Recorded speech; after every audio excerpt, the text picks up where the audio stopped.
welcome everyone to another episode here. I have no idea what number we're at anymore. I don't care. Another episode of Isles Talk. My name is Paul Kreischer. I'm your host this evening. And joining us in probably about 15, 20 minutes, Mr. Patrick Dowd, a.k.a. Isles Sign Guy. He's going to be coming on. Give me a little bit of a soapbox for him. He wants to come on. We're going to chat Isles hockey. I'm going to try to do a little bit more of a positive show today. We're going to try but we are going to take a look at the good, the bad, the ugly from all three aspects. We're going to go over the numbers that I normally do past the 15, 20 game mark.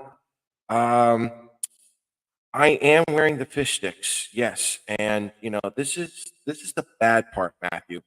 Um, Listen, this is a genuine fish sticks original jersey, okay? And I know some of you have been picking on my friend Rob Top as saying that this is a must win for the Islanders tonight. He's not wrong. Um, the good part of the bad news is that the Islanders are 0-4-1. It's not technically a losing streak according to the NHL. They have 1 point.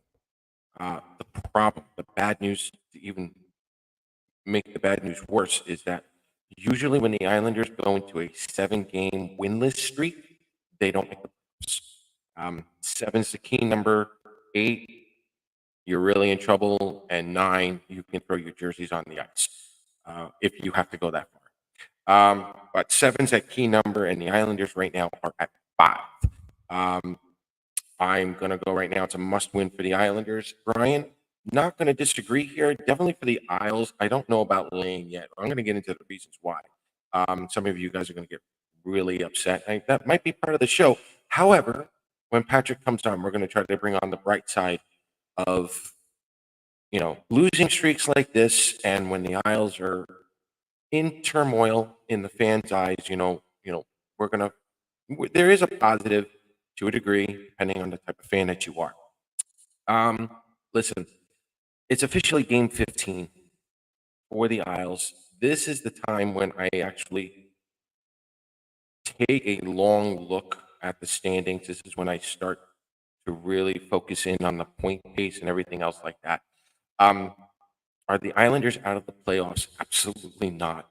Do they have to start winning? Yes, they do. Um, is it going to kill them if they lose tonight? No, it's not. Are they going to drive the fans absolutely nuts? No doubt. Um, you know, we're at that tipping point for a lot of the Islander fans. But as we get moving forward here, listen, Thanksgiving is next week. A little glitchy on my end. Don't know. Could be Facebook. Don't know, but we'll find out. Um, let's see here. By Thanksgiving, usually teams play about 19, 20, 21 games, depending on the year. By game 20, okay, the point paces are usually set. Sometimes it goes up if some of the teams get hot.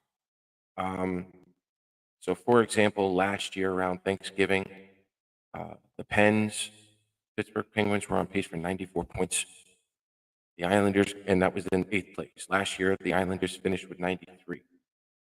Then it was like Carolina, Tampa Bay with 80, 98, 99 points. And sure enough, all those other teams were pretty much correct in that. So audio is definitely not great. Wow, that's a first. Give me a moment.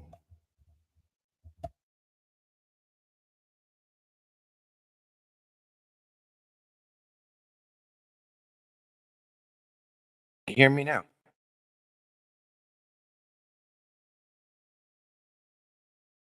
Everybody good? Give me a thumbs up or thumbs down. This is a first. I've never had this problem. You're good now. There we go. Okay, beautiful. Thank you. All right, so what we're going to do tonight is something that I normally did every week last year on Isles Talk here. And we just go through the stats real quick. And this is going to show you guys the underlying numbers of not necessarily what's wrong with, definitely what needs to be improved. Listen, Isles, they're on pace for 201 goals. Let me repeat that. 201. That's how many goals that they were on pace for. Okay, go. Let me see. Okay.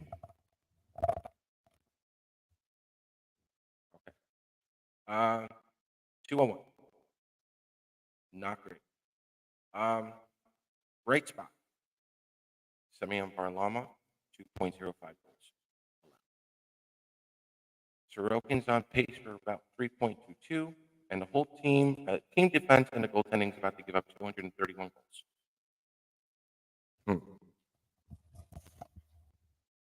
Well, you guys are killing me. There we go.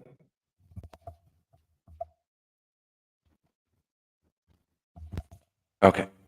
Stop picking on me. 231 goals. No, they don't look that. I'll get into that in a minute. Total team, 231 goals given up. That's not going to get you into the playoffs. What I looked at last year was the total points from the defenseman as a key to getting the Islanders into the playoffs. Yes, Bo Horvat did help, especially when Matt Barzal went out. Oh no, I love you guys. Can't do much when you're alive. Listen, some similarities to last year. When the Islanders scored 1 point so far, I'm sorry, let me rephrase that. When the Islanders defense scored 1 point in any way, shape, or form this year so far, they were 2-4-1. Last year, 6-12-2.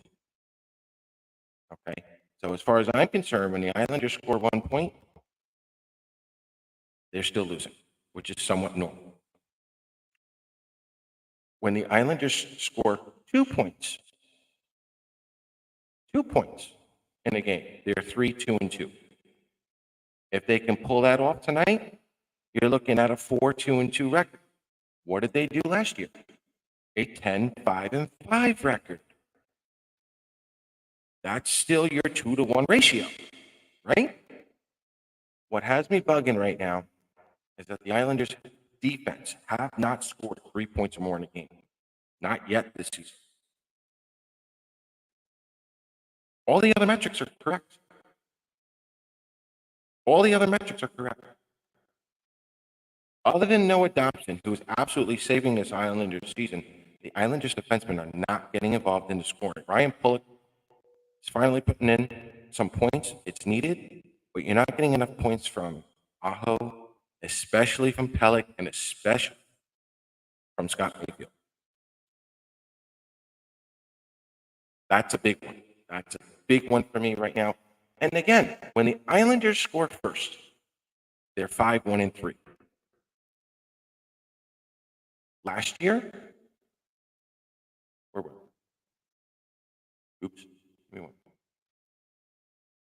God, I'm sloppy tonight. All right. When the Islanders scored last year, when they scored first, 27, 12, and 4. Right? This year, when they allow the first goal, 0-5. Where were they last year? 15 and 20. 15, 20, and 4.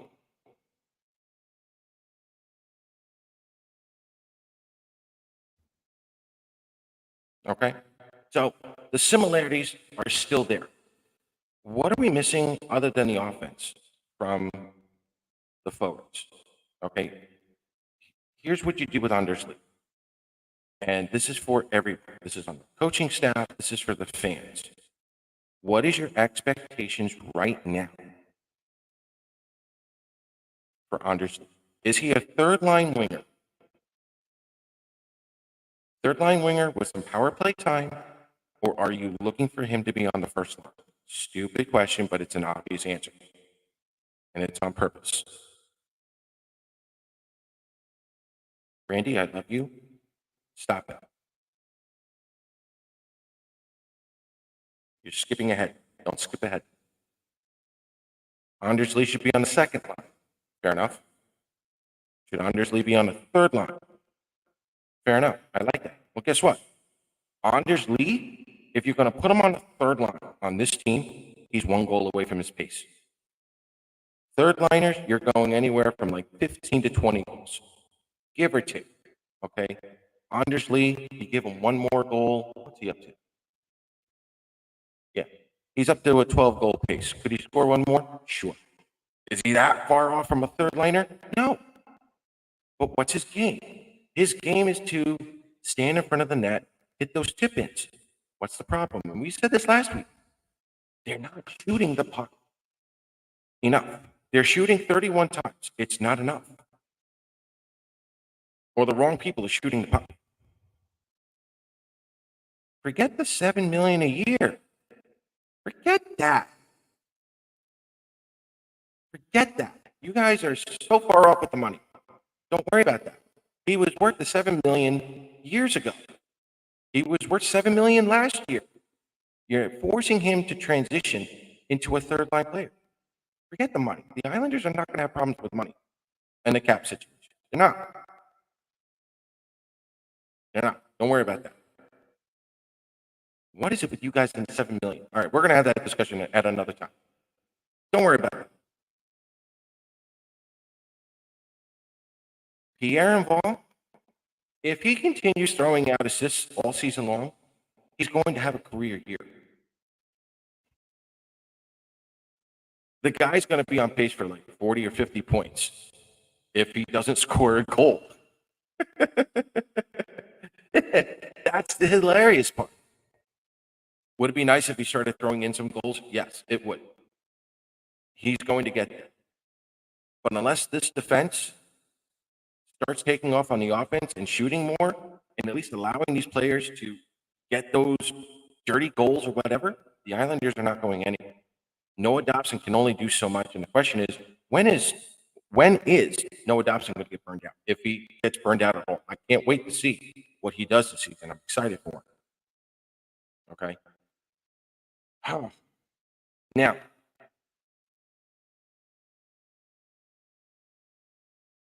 agreed. Absolutely agree. A lot of them are not going into the slot area. Simon Holmstrom's got 4 goals. Wonderful. 23-point pace. Love it. How many assists? 0. Okay? Shoot the puck. No more passing to Bo Horvat unless it's absolutely necessary. You get the puck, Bo Horvat's in front of you, shoot the puck. This is why I wanted him down in Bridgeport. He may not be Bridgeport anymore. That's fine, whatever. a.k.a. shoot the puck. Okay? I don't care anymore. This is the point now. If you're going to put him on the first line, he's got to shoot. Like, yell at him. Something's got to give. Yeah. Yeah. Absolutely. Anders Lee's not going to get any goals unless the player starts shooting. Now, I'm going to bring this up again, that the Islanders are their own worst enemy. And I asked permission to use this. They said yes. The last 5 games, boys and girls, they're 0-4. The Isles are 0-4 from Rob Taub and Stephen Rob. They've been outscored 18-9, 11-1 in the third period, taking 8 penalties in 5 games in that third period. In the third, Mayfield with that penalty led to a game-tying goal. Cizikas, game is still tied, but then Dobson screws up and there's a game-winning goal. Wallstrom gives up that goal to Boston. Holmstrom in that Edmonton, that was a stupid trip, led to a game-winning goal. Pollock in Edmonton, multi-goal deficit. This is what I was saying last week. The Islanders are absolutely shooting themselves in the foot because of stupid penalties that they now lead the league in. We can't find that stat. It doesn't exist. But let me tell you something. Over the last 5 games, the Islanders have led the league in stupid penalties. It is not all Lane Lambert's fault. Lane Lambert has never coached any player that young or that old to teach players a stupid penalty. Those boys and girls is what killed the New York Islanders. You're looking at a solid 4 points. Even if they take them to overtime, forget if they lost. Okay, you're looking at what, 17 points in 14 games? That's a 607 winning percentage and 100-point pace. They're in 5th in the conference. They're in 5th in the conference if they just played non-stupid hockey in the third period. That's it. It doesn't matter. It was called. It doesn't matter. Yes, the refs have been a pain. Let's not go there. That's something we definitely can't control. Yes, now you can say stop taking lazy penalties. Yes. The Islander players have literally shot themselves in the foot, and they know it. Now, getting to Lane Lambert. As you guys know, I wanted all the prospects, including Simon Holmstrom, to go down to Bridgeport as early as possible during spring training, during preseason. Why? So that way we didn't have to see the kind of mix and matching and player roulette on every line to start the season. I was very nervous with the first 10 games. But here we are. Is that on Lane Lambert? Yes. Is it all on the players? No. Is it also on Lane Lambert? Yes. It's a mix between everybody. It is a slump. It happens, but it needs to end. I'm hoping it ends now, tonight. And if it ends tonight, a little sigh of relief. 2 wins would probably be better. Poor power play, so the mistakes are magnified. Nothing is mutually exclusive. Absolutely. Absolutely. They don't play third. No, they play third period stupid hockey. All of that, Mark, was in the third period. Third period. Stupid hockey in the third period. The Islanders are in almost every game, except when they take those stupid penalties in the third and on route.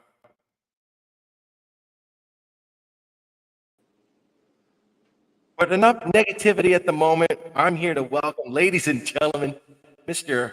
Isles sign guy himself, Patrick Dowd. Patrick, thank you for coming on to Isles Talk. How are you, sir?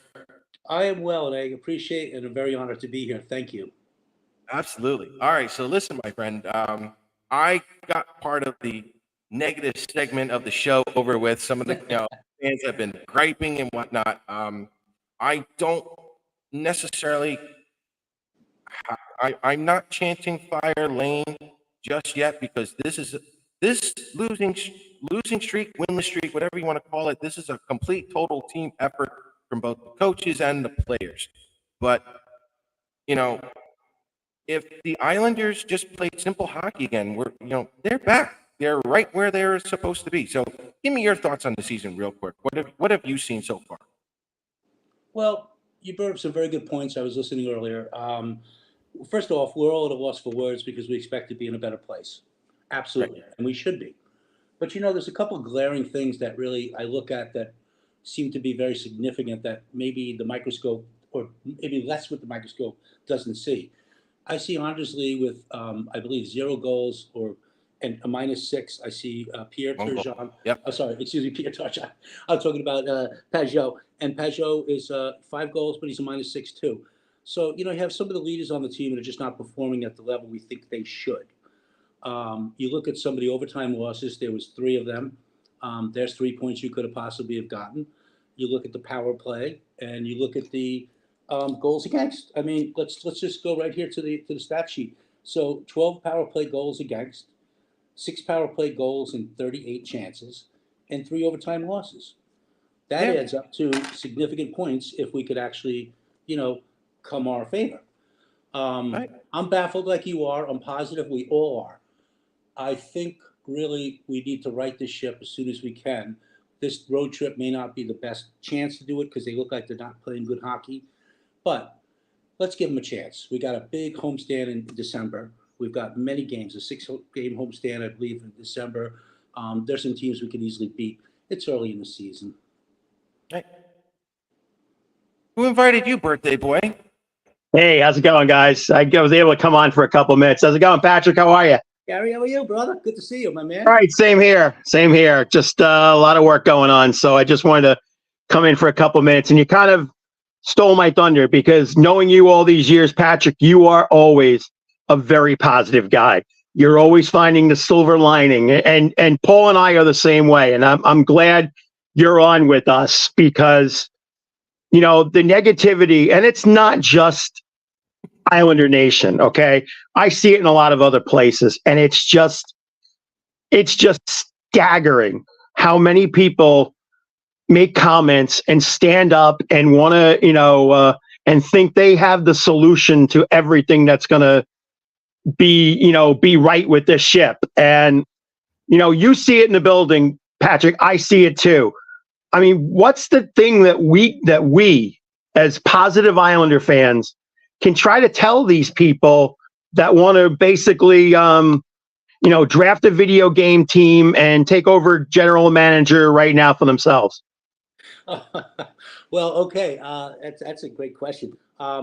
First off, it's early in the season, and again, the league has changed over the years. Amen to that. Boston 12-1, so that was an automatic loss with the Islanders. I mean, if you really look at the 14 games and you break down every single game, you've got to realize that there are a lot of key moments where we could have gained points. But why throw in the towel at this point? It's so early. And a lot of people don't understand that as a whole, we have a brand new arena. I mean, come on, Gary, you know what the Coliseum was like. It was a great place. We loved it. It was like our first girlfriend, our first date. It was the memorable place we all loved. And Paul, I'm not sure, but I think you probably were involved with all that stuff too. It was a fantastic place. But the bottom line is that we have a new home right now. We have great ownership. And basically, we're heading in the right track. We're just going through a bump now. And come on, let's get realistic. How many teams were there when the league opened up back in 26? 6. Now there's 31. When the Islanders, played and they won their first Stanley Cup in 1980, there was 21 teams. 4 of them had just come in that year, which was the WHL, the World, yeah. And so basically, those guys gave us 4 teams, and so the odds of winning were greater. And now we've got 31. So, one team wins the Stanley Cup at the end of the year. I think what most fans are looking for here is a good product on a day in and day out basis that we're not getting. I'm as confused as you are, but that won't stop me from being positive, because the light at the end of the tunnel is not too far. We just have to believe in it. And I know you can say belief is a little bit too much, like, well, but are you seeing the same thing I'm seeing? I do. But I'm frustrated, but I'm also very hopeful. And with 14 games, and we got, 15 tonight? Come on, man. We got a long ways to go. We can change any team that can get into the playoffs. Okay, look at Florida last year. They limped in the last playoff spot last day. And guess what? Where'd they go? Look at the LA Kings years ago against the Rangers. And they won 2 Stanley Cups. They came in the 8th seed. And of course, the format changes. So anybody who's going to throw in the towel or throw the negativity verb out there, it's just not right thinking. You've got to be positive. You've got to enjoy the event. And you know what? Why not just believe in your team and enjoy everything going on and hope for the best? Now, again, I agree. There are a lot of changes that we probably need to make, but it's too early to do them. Great answer. Well, I'm gonna help both of you out here, and I'm actually gonna help Matt out as well, because he says it gets late early. That's technically not true, and I have the numbers to prove it. Listen, folks, there's a reason why I can eliminate a team from playoff contention after game 31. Okay, it's that point where teams have either sustained enough injuries, or there's something like wrong organizationally wise where they can't recover from that to the point where they won't be able to catch up to that 8th place team wherever they are. Okay. Yes, I have fun with that first 10 games. It's an unofficial stat, but it's been working now for like the last 10 years.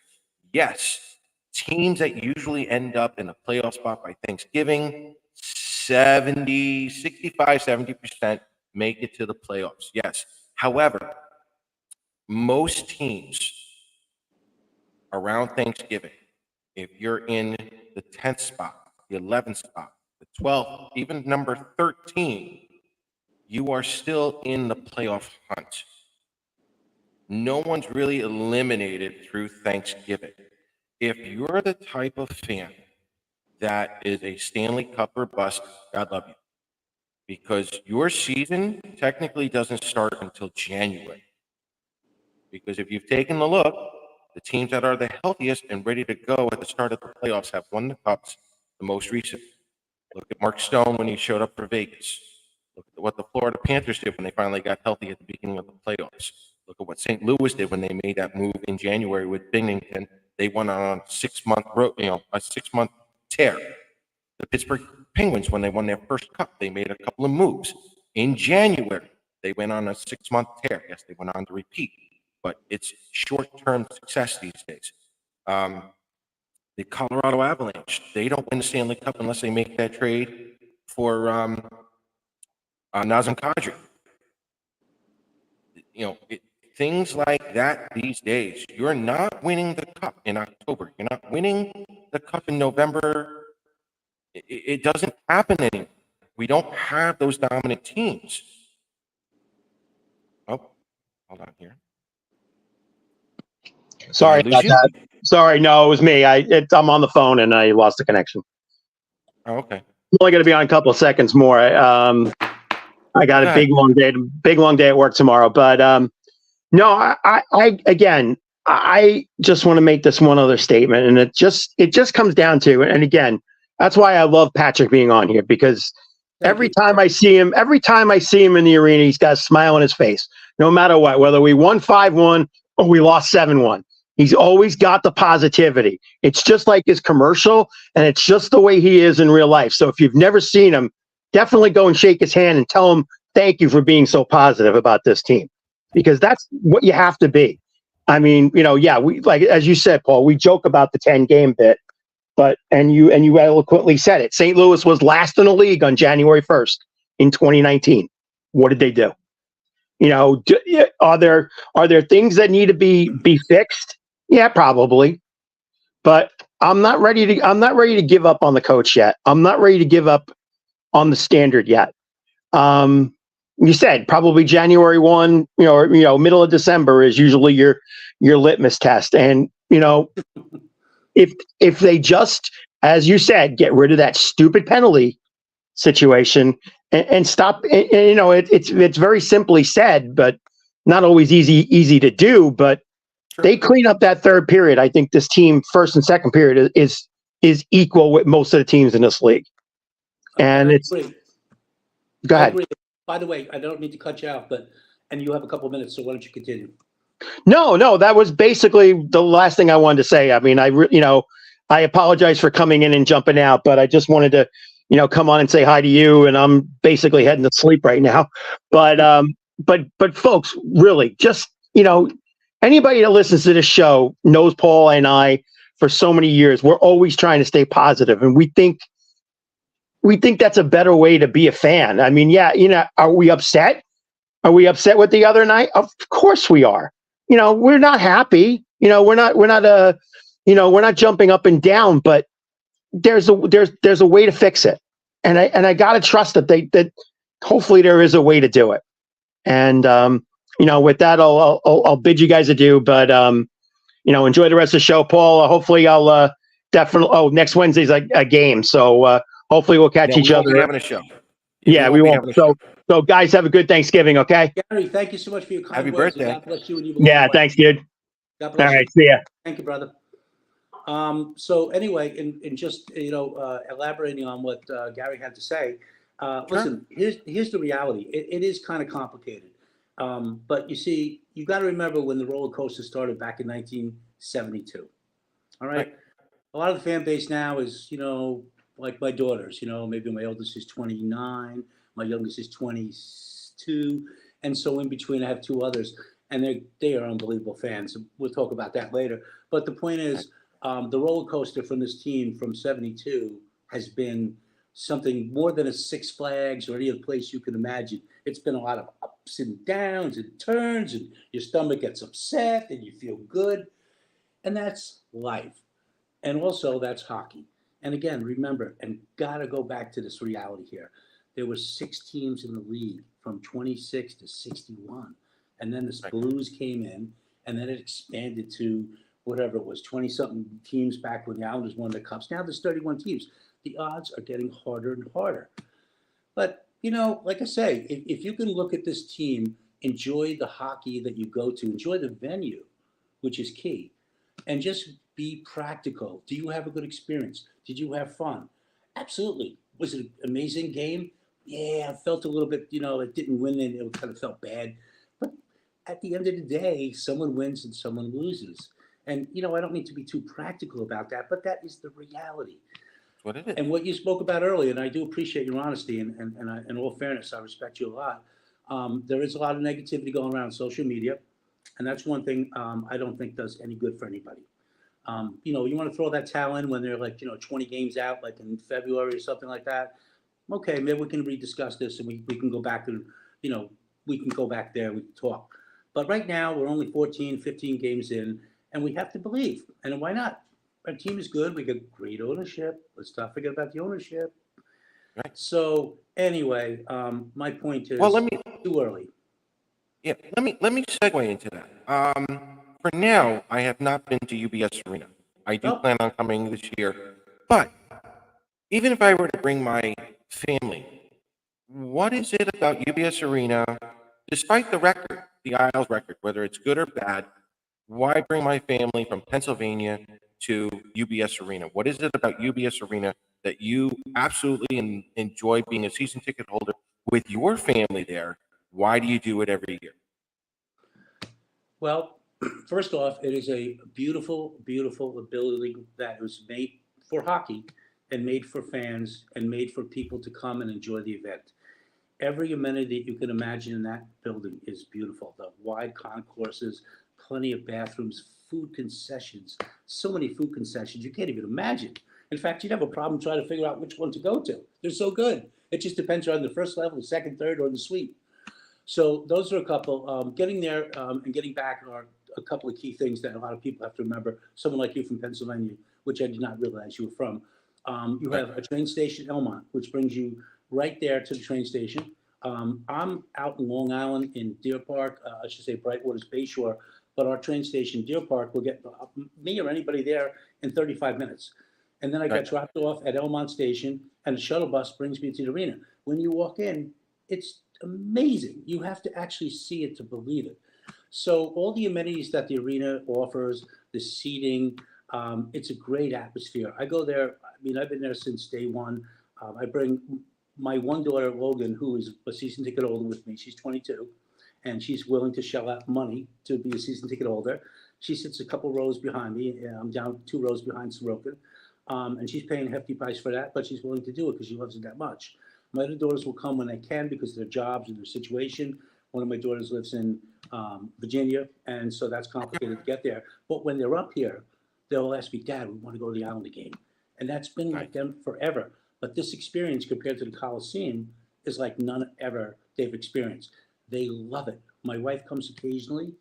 They love it. So there's something about this building that just has this ambiance of um, just joy. And again, whether the team wins or lose, it's just the experience. And a lot of times that's what you're there for. How can you spend like a lot of time before the game and just take a look at that whole scenery and like what else is there to do other than going to like the Heineken bar at UBS Arena? What else is around there for Islander fans or even people fans in general, people in general to explore around UBS Arena to make that like that family thing? Right. So, if we would just stay internally in the arena, there's more just in the Heineken bar. There's a whole many different places to go. Outside the arena, there's a whole bunch of different restaurants with just, a couple blocks away here and there. So it's a little bit more like, how would I explain it? It has the whole package. If you relate to the, say, Nassau Coliseum, well, you go back there and you got to remember you got the Coliseum, you got a gravel, a cement parking lot. You don't have a lot.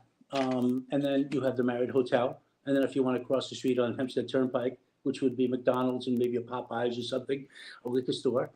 You got Hofstra University and you've got Nassau Community Use, but there's not much Right. going on. At UBS Arena, you could journey down the road at Hempstead Turnpike and you could find many locations to watch the game. And they're all set up to do so. So that experience goes beyond the arena itself. It's within the area around the arena. And of course, tailgating. If you love to tailgate, man, that place is set up to do well. I have always enjoyed the tailgating over at Nassau. Hopefully, we get to do a little bit more of that at UBS at some point. Um, the Islanders grow on you like a family. The players become family. Coaches, depending on who they are, become family. Obviously, winning helps there. Um, some general managers we like to disown as family members of our past, but um, what's your take on the relationship between the players and the fans at this point? Like, Well, that goes back to 72. yeah, That goes back to a franchise born on Long Island in Uniondale. And that goes back to the players who were um, coming from different parts of the world, so to speak, to come to Long Island to play on a franchise team. Um, they came to Long Island. They found Long Island to be their home. They had families, and they still live on Long Island. And almost any player that's come here will tell you that this is a special place that a lot of people don't understand. It's a beautiful, beautiful island, and the professional hockey is amazing. But when you go into a local restaurant, you run into a player, and you got to remember, I'm kind of an older guy, so I was a season ticket holder since, well, I should say my dad brought me to the first game in 72. All right, first ever game played there. It was an exhibition against the Rangers, and the players were there, like outside in the parking lot, talking to the fans.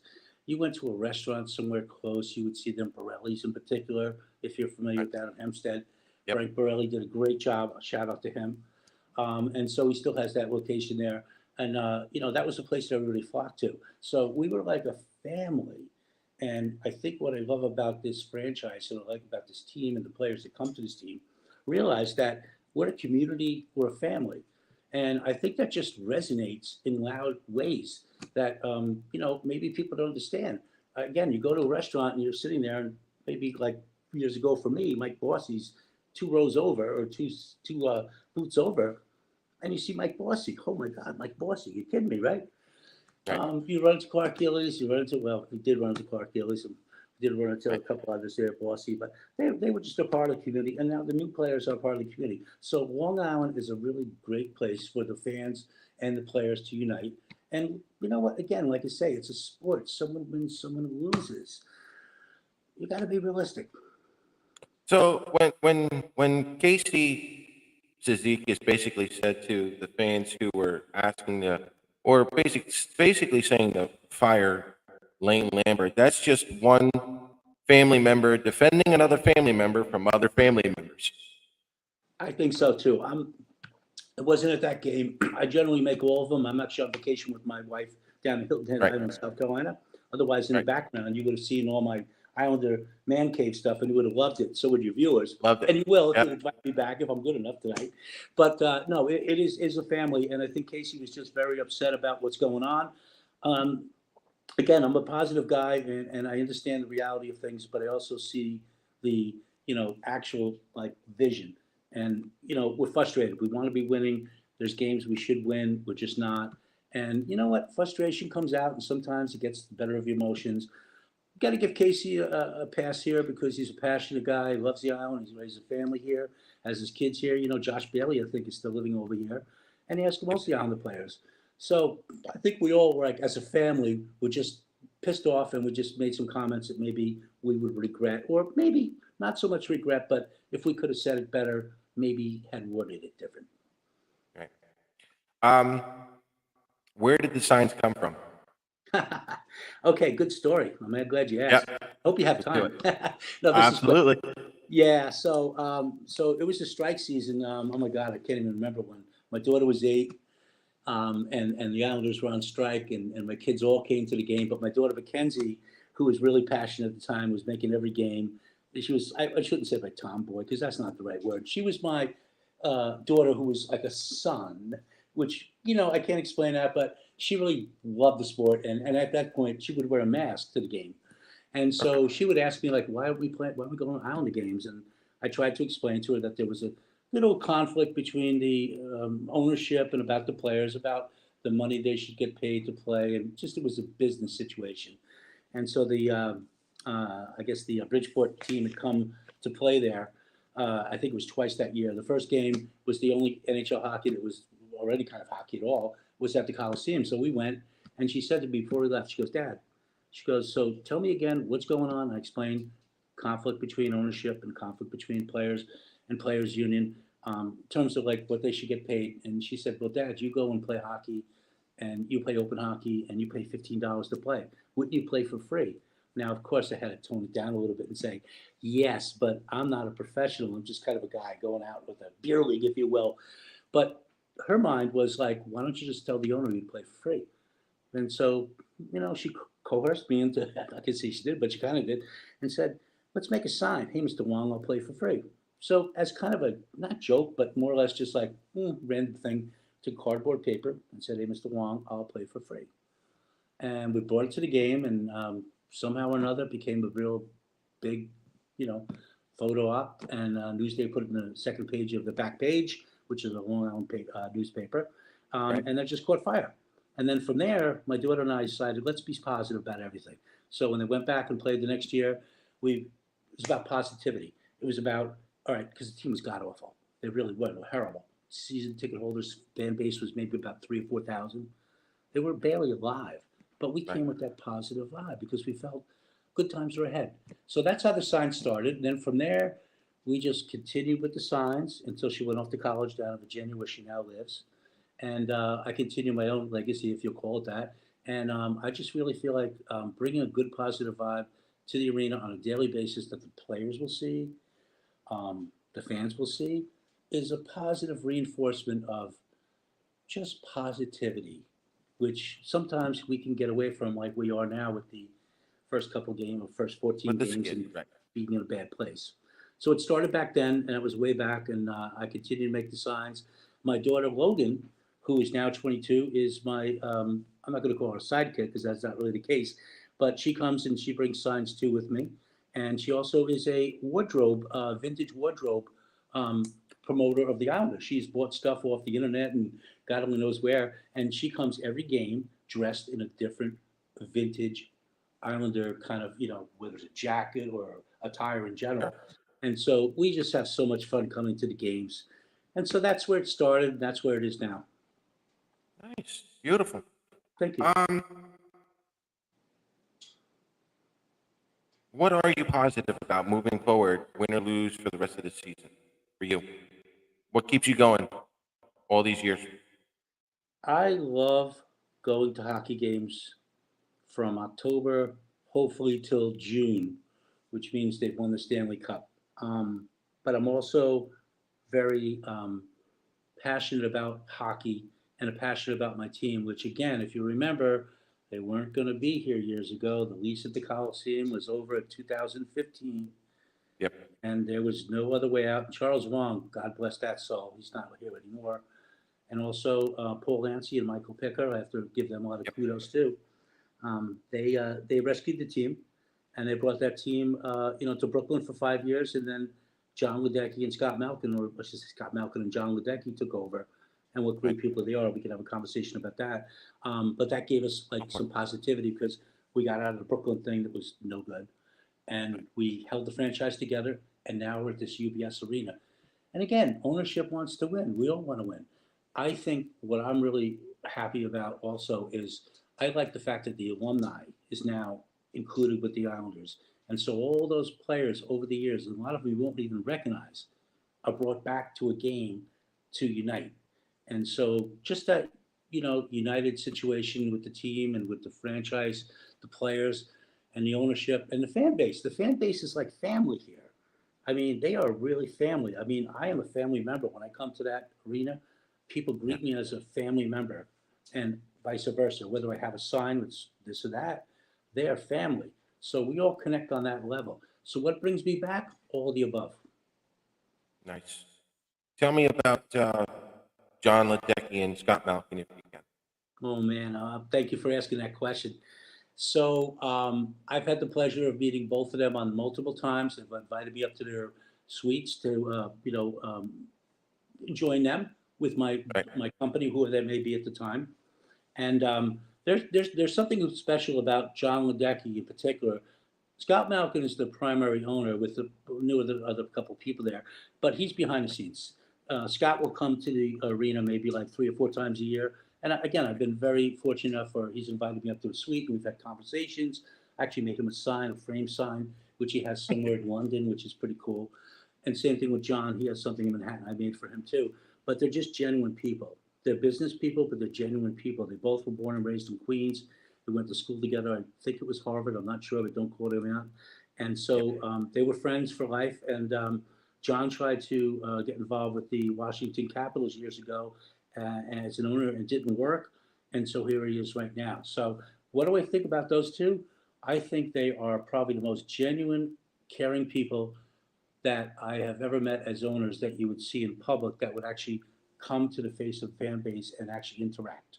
John in particular is amazing. And where I sit is 2 rows behind Sorokin, a little bit to his left or like his left. Right. And Ledecky has his spot in the front. Every game I see him, he comes over and we talk to each other. We say hello, we shake hands, we hug. Same thing with my daughter. That's unique in sports. So there's a couple reasons why. And again, the owners are fantastic.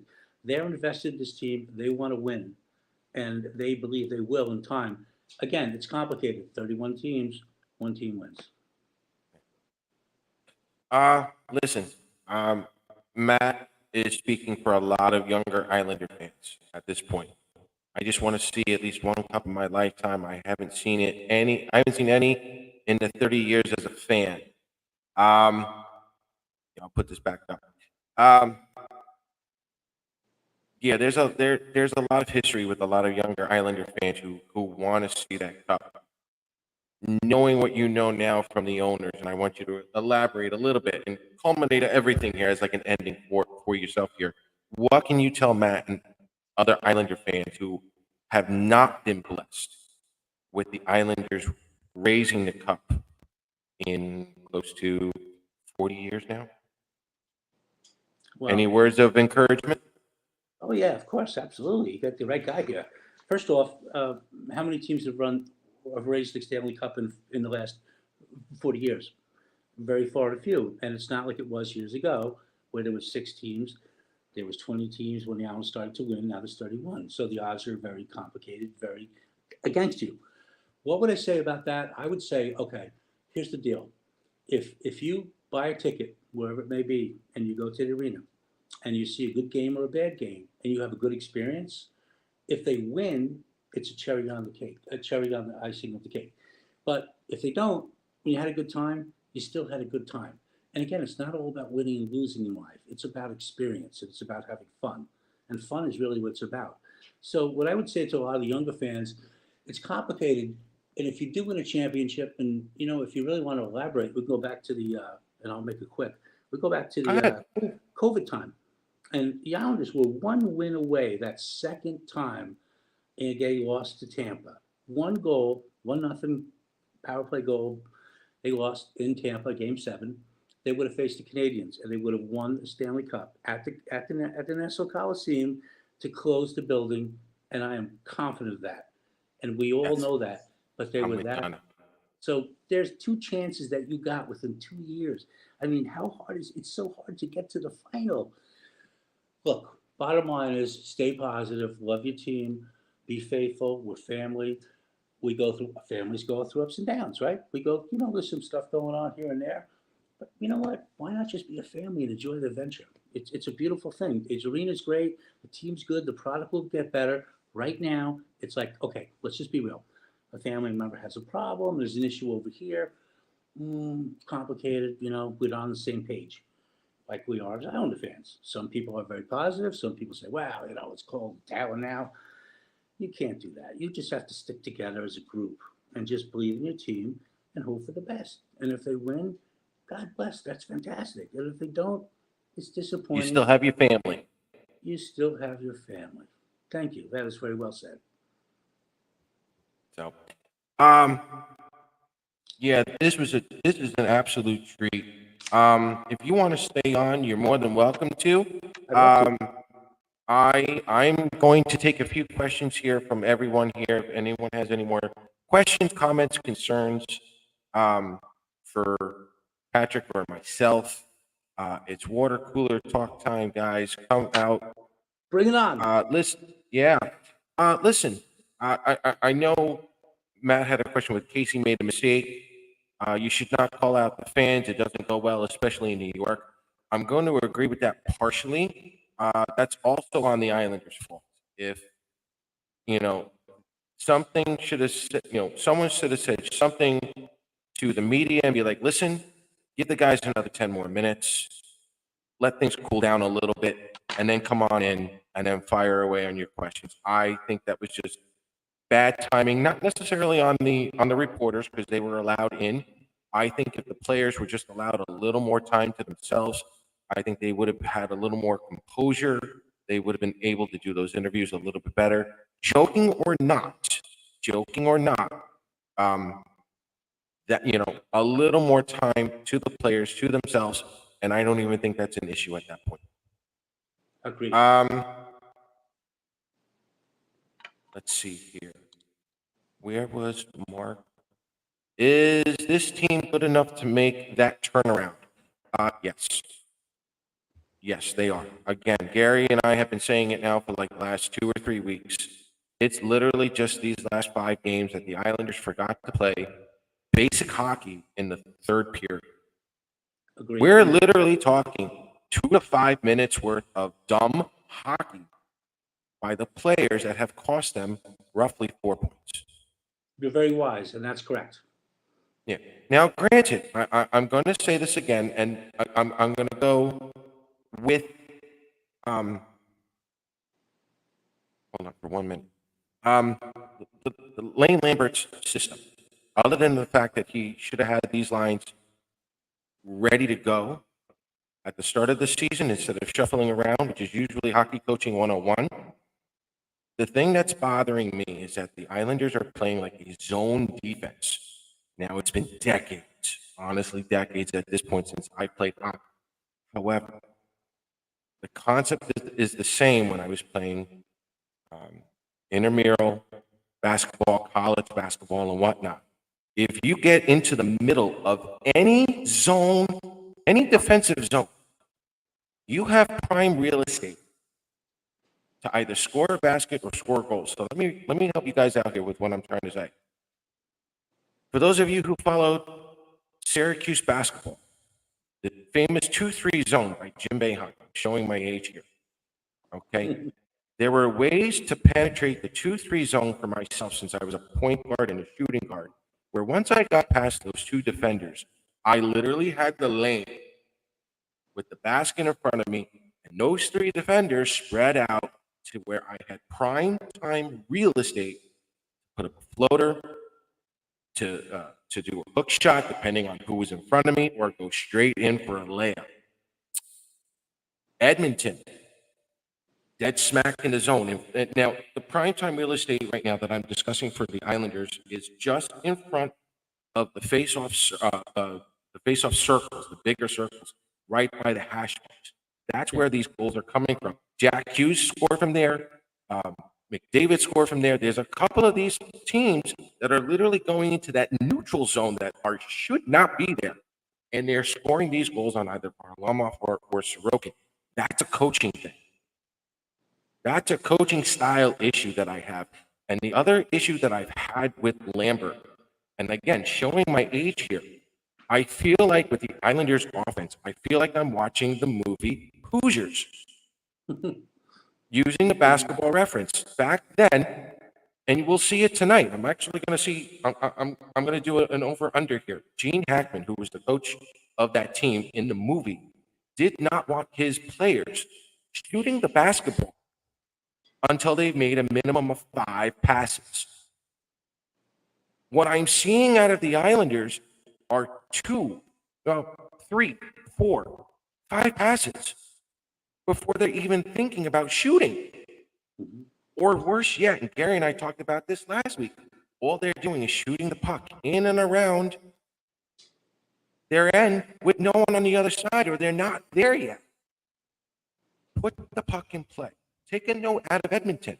Edmonton, 2 passes, 3 at most, shot. Right. No matter what it is, shoot the puck after the second pass or the third pass. Now, I don't know if that's structure. I don't know if that's what they were told to do. But the coach, in this case, Lane Lambert's got to step in and tell them, shoot, put the puck in play, at least. And you've heard what's going. You got to get it on net. It's wonderful when these guys shoot, but when you hear the puck go off the boards, the back of the boards like that, the goalies don't have to do anything except make sure they know where it is. Patrick, give me your thoughts on that. If you agree, disagree, are you seeing something else? What are you seeing when you're looking at that offense? Well, to be honest with you, I'm clearly on board with exactly what you're saying. I don't need to Okay. say anything more. I agree 150%. You don't take shots, you don't get them on net. You know, you have the zone. You talked about the basketball thing. You have a chance, you got to shoot it. It's got to hit the net. But I feel like the Islanders play with the puck too much, and I feel like they're trying to set up the perfect opportunity. Just take the freaking puck and shoot it. And you know what? If you take more shots, you get more opportunities. So I'm on board with everything you're saying. Honestly, you said it so well that I don't think I'd have to elaborate even more. Yeah, and it's almost like the other teams have already done their scouting on the Islanders. They know the Islanders are going to be a pass first team, and then they're just going to clog up whoever has the puck, and they're going to force turnovers and whatnot. They Right. got to get the pucks off their sticks and just start shooting the puck more. So that is my gripe on Lane Lambert. Like I said, Yeah. it's not just the players, it's not just a coach, it's a collective lack Mentality. of effort. Yeah, from everybody. It's not mutually exclusive here. This 5-game losing streak, this 5-game winless streak is a combined effort here. That's true. And you have to, and again, you are accurate in everything you're saying. And I believe what you just said, it don't have to repeat. But again, it falls on the coach. It falls on this coaching staff. It falls on the players.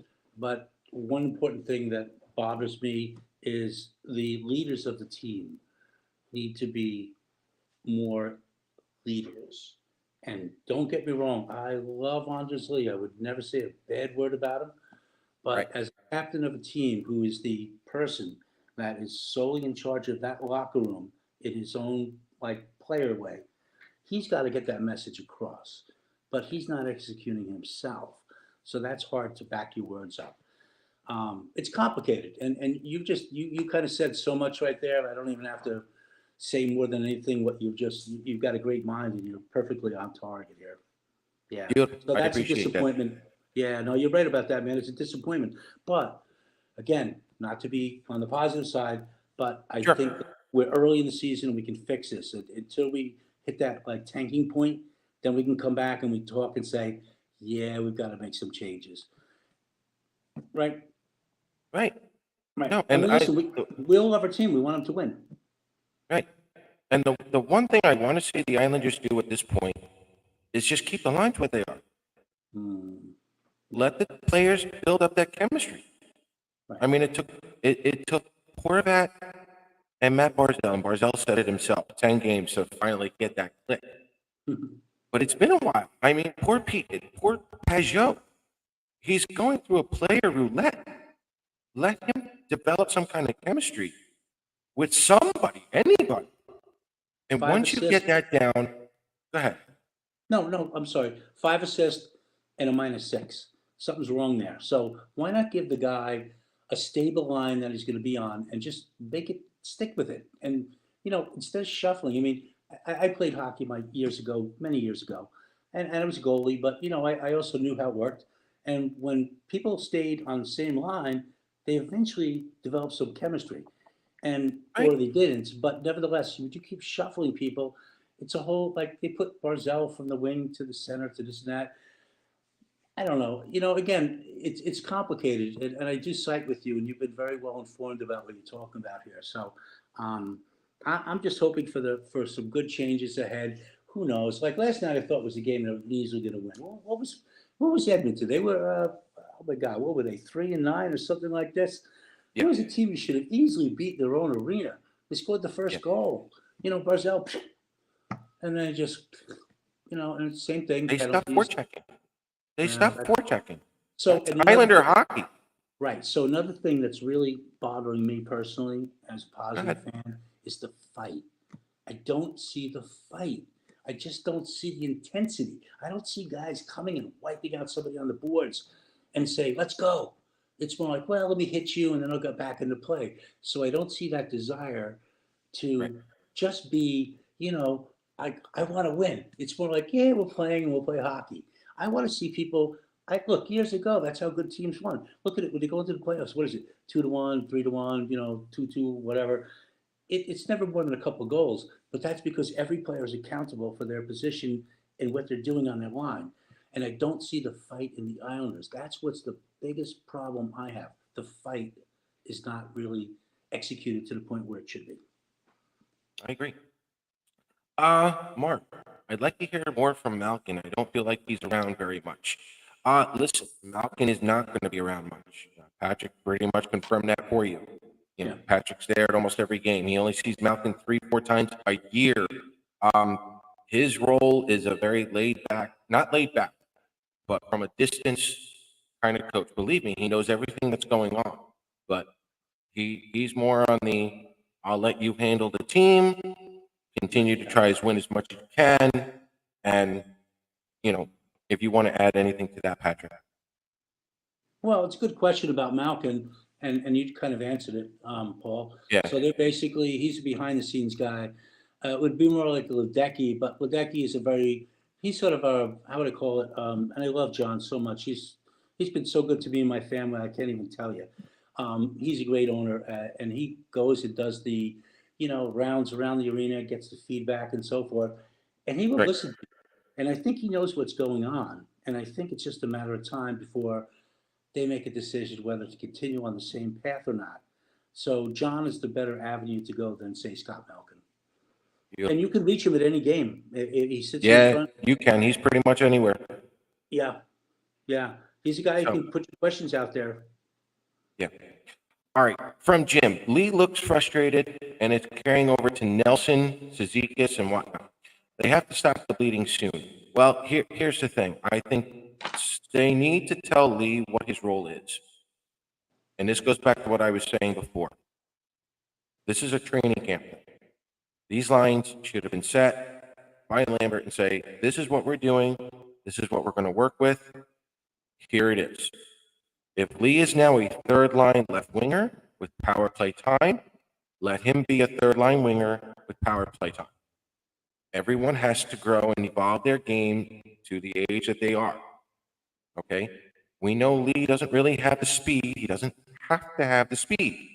Lee's job is to create traffic and collect those garbage goals that Matt Molson, and Mark Parrish made a living off. The problem is he's not getting the puck. You saw it. I don't know if it was against the Edmonton game or if it was the game prior to that, where Lee was finally in front of the net. Lee got the puck. He was getting, hacked all over the place, and they were finally calling a penalty on the other team. That's what Anders Lee is supposed to do. That's his role. If he can't score the goal, at least get a power play opportunity. That's where you're at, folks. Yeah. And if Anders Lee gets out of this funk, look out. If a couple of these guys get out of their funk, including the defense, 7-game win streak, There you depending on the schedule. Right. Like, depending on the schedule, they can do. I don't think I could have said it any better than you. You nailed it. Yeah, this is literally a bad funk. Have the players tuned out Lambert? No, Thomas, I don't think so. I think Casey was pretty much speaking for the rest of the Islanders, although a little too bluntly at the time. I think he was speaking for the rest of the Islanders. I don't think they've tuned him out at all. I think they're supporting him. However, if the Islanders continue to lose, will Lane Lambert be the scapegoat? Probably. And then the question is, who's going to be the coach after that? I really don't want to know who's going to be the coach after Lane Lambert. Sticking to the positive side of things, I don't think it's going to be John McClain, but I'm going to try to stay positive on that one, folks. Well, yeah, I mean, listen, just in the same way. I mean, again, I'm a positive guy, but I do feel like everybody else does. But it's just too early. The reality is, now, again, when you go fast forward what you just said, who's going to be the next coach? Now, I don't know if Johnny Boychuk is being groomed to be the next general manager or the next coach, but it's one of the two. I agree. I would love to see John be a head coach. I don't know. I don't want to put him in a situation like Doug Wade, though. You know, Doug Weight was okay. I'd rather see Johnny take at least a year or two in Bridgeport, something like that, or anywhere to try to coach the team. Let him get some kind of experience first. I'm just maybe, you know, again, maybe as an assistant, sure, but I don't want to give Johnny Boychuk that Doug Weight It would be treatment fair. unless he's absolutely ready to do it. So Right. I don't know. We'll see what happens. Um, yeah, listen, Patrick, this was an absolute treat.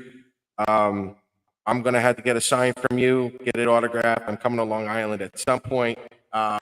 We'll It's meet on up me. somewhere at UBS.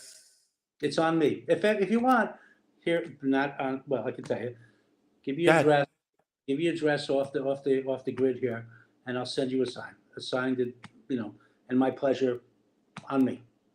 For Done what you deal. do, for It'll what be you up on the do, for wall. what you do, for what you do. Thank And you. my suggestion, frame it. Because if you Yes. frame it, it will last forever. If you don't got frame it, the weather and elements will destroy it. And I'm gonna do that for you. So, at some point, the next day or two, while I'm on vacation, I'm gonna get it. You So we're got it. gonna go from there. I But listen, appreciate I it. just wanna say thank you so much for having me on. I hope I can come back again. I would love to talk hockey. I've got some Whenever you really want. good knowledge. I've been a fan forever. First game Islanders back in '72. I've watched this team on this roller coaster for years. I'm a realist. I get it. But I'm a positive guy because I realize that, again, one team wins the Stanley Cup. And, you know, you could talk all the good talk leading up like the Bruins did last year. And Yeah. what happens? They're 12-1 now. Last year they went the lights out. They got eliminated. So again, it's all sort of relevant to just the reality of life. Yep.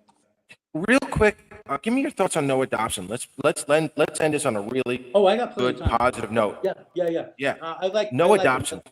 I like Dobson. I think he's great. I really think this guy, he's young, he's growing, he's smart, he's got the ability, he's got the shot, he's got the knowledge. Everything about him tells me he's going to be a really good player in time.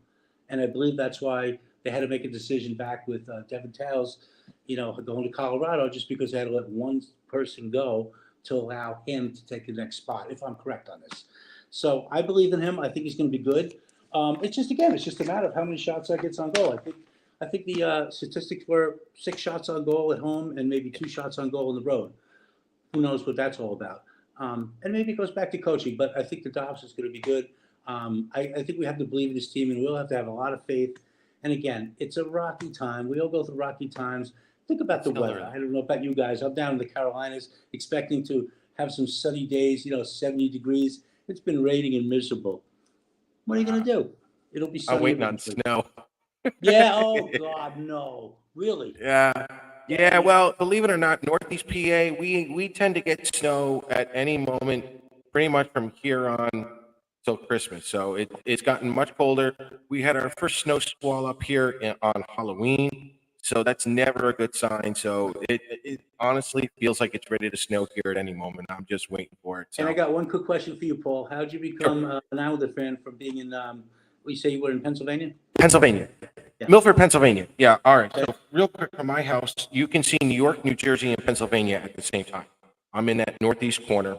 I'm originally from New Hyde Park and mostly Mineola. So my dad had tickets from work. So one of my first games that I ever saw, but I didn't realize it at the time, was Mike Bossy's 50 goals in 50 games. And I ended up watching the tail end of the Stanley Cup run, but I didn't really understand what was going on at the moment. I definitely grew up watching Pat LaFontaine in the mid '80s before I moved up here to PA. But since I've had family members uh, in both states, I've done this commute since like age 4. I was in Section 329 before 329 was a Oh, thing. yeah. Yeah. I was there 95, 96 for the college rebates. I literally went back to Long Island, paid absolutely nothing for the tickets, and I enjoyed Nassau Coliseum. Sean Bates penalty shot game, I was there for Oh, that. my It's the first time I lost my voice ever, and I'm a DJ. Me too. Yeah. No, I've been to quite a few memorable games. I still have family around here. I'm due to go back to Long Island at some point. If not, I'll go missing and just my family won't tell anyone where I went.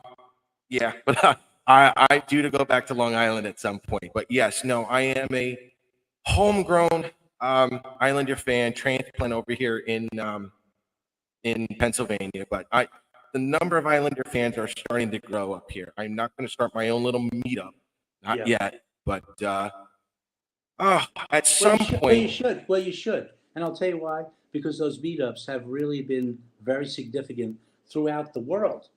And yes, I've they gotten have. involved with the Brazilians, the Portuguese. I can't even tell you how many people I've sent a sign to for their for their meetup, just as that message of always believing. And it goes far and beyond the United States, but there's a lot of clusters in the United States that should be meetups and they need to execute. So I strongly advise you, because you're a go-getter, you're a leader, to start one up. And I will send you a sign personally, but I give those people a sign too. There you go. When that time comes, I'll ask for that one. But Okay, we'll no do an problem. I Isle understand. Stock No sign pressure, for me no anytime. pressure.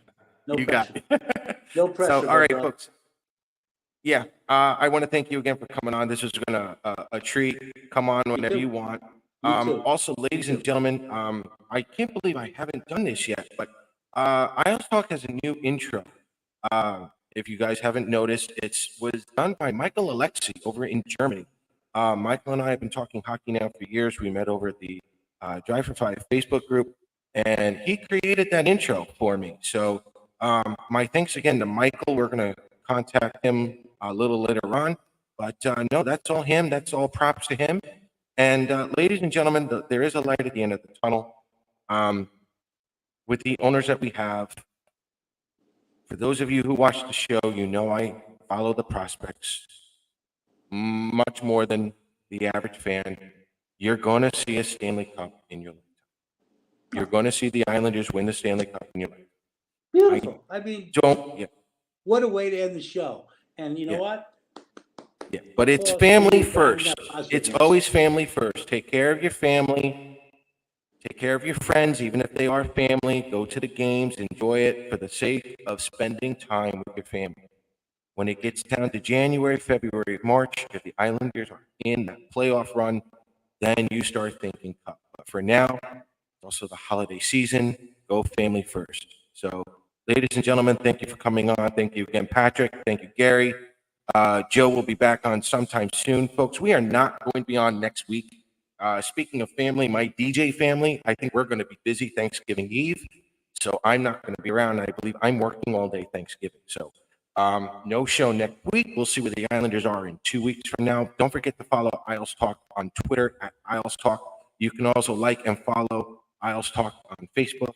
And please, please, please hit that like and subscribe button on YouTube. That would be greatly appreciated. So, Patrick, once again, thank you for coming on. We'll see you soon. Thank you. Everybody, let's go Islanders. See you later. Let's go, Islanders!